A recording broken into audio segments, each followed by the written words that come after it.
pagi sehat bagi anak-anak sekalian.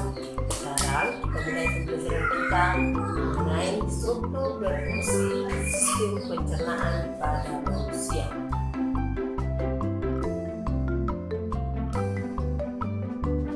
Pertama, organ pencernaan utama. Yang kedua, organ pencernaan tambahan. Yang ketiga, proses pencernaan makanan.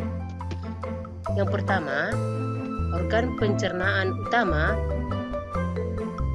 Kita perhatikan gambarnya, dimulai dari rongga mulut, di mana di dalam mulut makanan dicerna secara mekanis dan kimiawi.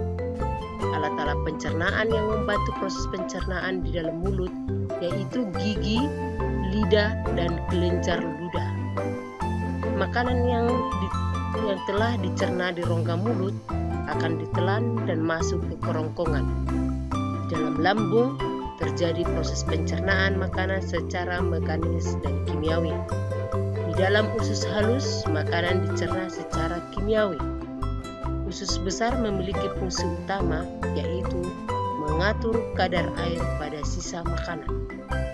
Anus terdiri atas dua lapis otot yaitu otot polos dan otot luring. Kedua jenis otot ini bekerja sama mengeluarkan feses atau defekasi. Kita perhatikan gambarnya ini. Yang pertama itu rongga mulut. Ya, dalam rongga mulut itu tadi sudah kita ketahui bahwa di dalam rongga mulut terjadi dua jenis mekanisme pencernaan, yaitu pencernaan secara kimiawi dan pencernaan secara mekanik. Ya, ini bagian-bagian dari rongga mulut, di mana di dalam mulut ini ada bibir, ada gusi, langit-langit keras, langit-langit lunak, ada amandel, gigi geraham, lidah, gigi seri, gigi taring, premolar, papila atau lidah, anak lidah. Inilah bagian-bagian dari mulut kita. Coba kamu perhatikan masuk kita ke kerongkongan. Di dalam kerongkongan itu ada disebut dengan faring. Dari kerongkongan makanan terjadi gerak peristatik, yaitu gerak mendorongnya makanan masuk ke lambung. Ya, coba kita perhatikan gambarnya ini. Di sini makanan, maka terjadi relaksasi otot.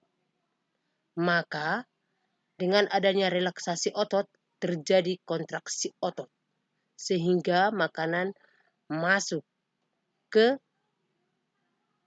kerongkongan selanjutnya hingga sampai ke lambung. Setelah makanan sampai ke lambung, maka di dalam lambung ini juga tadi terjadi pencernaan yang diikuti dengan adanya pencernaan kimia. Ini saluran kerongkongan ini, ya, ini adalah saluran masuk makanan dari kerongkongan ke lambung diantarai oleh kardiak, ini kardiaknya. Maka bagian atas daripada lambung disebut dengan pundus, bagian dalam daripada lambung ini disebut dengan rugea, baru ini lapisan ini disebut dengan paling luar ini disebut dengan serosa, lapisan yang kedua disebut dengan mukosa, dan ini bagian ini adalah disebut dengan antrum. Antara usus halus dengan lambung disebut dengan pilorus. Setelah itu, setelah makanan dicerna di dalam lambung, maka makanan dikeluarkan sedikit demi sedikit ke dalam usus halus.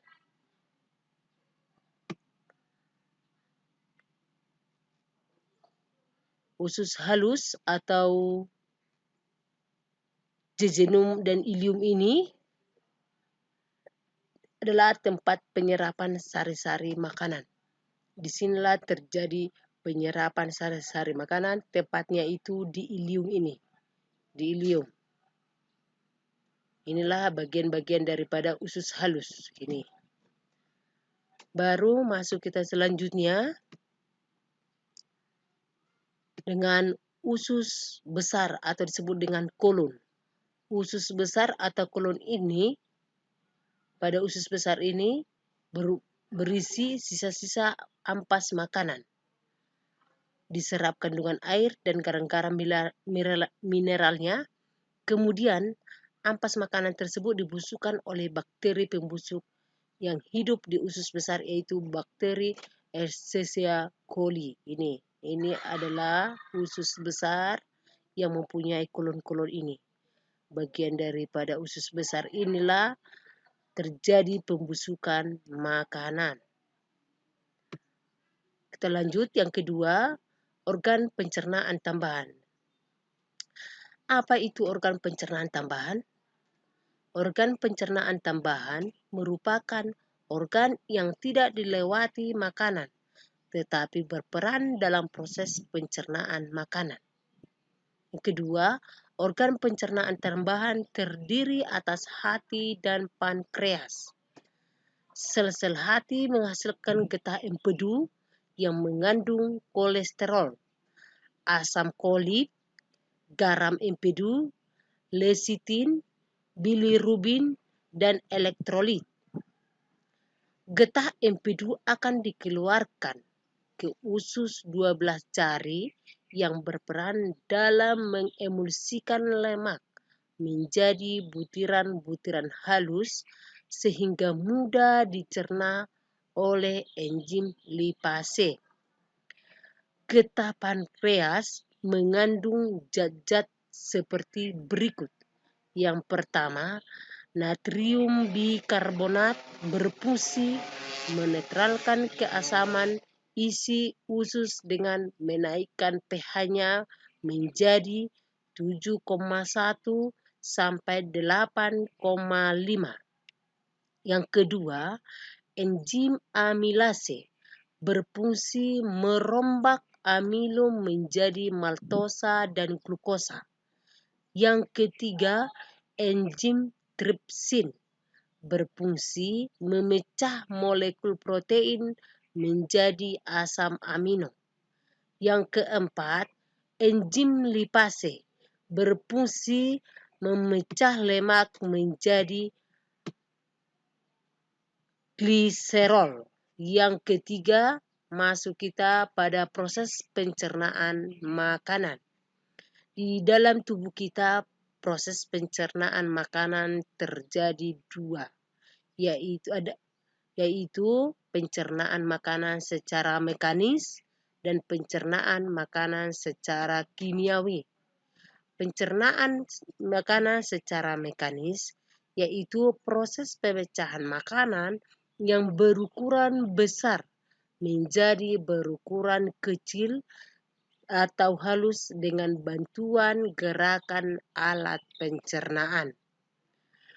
Pencernaan kimiawi merupakan proses penguraian makanan dari bentuk kompleks ke bentuk yang lebih sederhana dalam bentuk enzim pencernaan.